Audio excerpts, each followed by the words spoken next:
നാടകനടൻ തോപ്പിൽ കൃഷ്ണപിള്ള ചരമവാർഷിക ദിനാചരണത്തിന്റെ ഭാഗമായി അനുസ്മരണ സമ്മേളനം നടത്തി.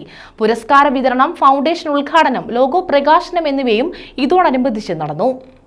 നടൻ തോപ്പിൽ കൃഷ്ണപിള്ളയുടെ 36ാമത് ചരമവാർഷിക ദിനത്തിന്റെ ഭാഗമായാണ് അനുസ്മരണ സമ്മേളനം സംഘടിപ്പിച്ചത്. MS അരുൺകുമാർ MLA അനുസ്മരണ സമ്മേളനം ഉദ്ഘാടനം ചെയ്തു.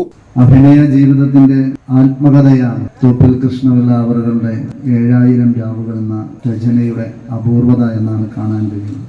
ജീവിതം അരങ്ങിന് സമർപ്പിച്ച വ്യക്തിത്വമായിരുന്നു. അഭിനയം എന്ന് പറയുന്നത് ഒരു പ്രതിബദ്ധതയോടെയുള്ള രാഷ്ട്രീയ പ്രവർത്തനം കൂടിയായിരുന്നു എന്നുള്ളതാണ് കാണാൻ കഴിയുന്നത്. സി രഘു അധ്യക്ഷത വഹിച്ചു. സംഗീത നാടക അക്കാദമി അവാർഡ് ജേതാക്കൾക്ക് പുരസ്കാരവും സമ്മാനിച്ചു. ഫൗണ്ടേഷന്റെ ഉദ്ഘാടനം KPSC രാജേന്ദ്രനും ലോഗോ പ്രകാശനം ആർട്ടിസ്റ്റ് സുജാതനും നിർവഹിച്ചു. KPSC ലീല, വിഭു ബിരപ്പൻകോട് എന്നിവർ മുഖ്യപ്രഭാഷണം നടത്തി. അങ്ങനെ ഞങ്ങളുടെ ട്രൂപ്പിലുള്ള ഓരോരുത്തരെയും KP ഉമ്മർ, തിലകൻ, PJ അന്യണി എന്ന് വേണ്ട എല്ലാവരെയും അദ്ദേഹത്തിൻ്റെ വീട്ടിൽ കൊണ്ടുവന്ന് സൽക്കരിക്കുന്നൊരു പ്രകടനമുണ്ടാകും.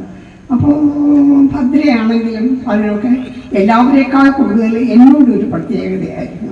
KPSC വൈശാഖൻ സുരേഷ് തോപ്പിൽ, സെലീൻ ഗോപി, ബാബു കടവുങ്കൽ തുടങ്ങിയവർ പങ്കെടുത്തു. News bureau, Vallikunnam.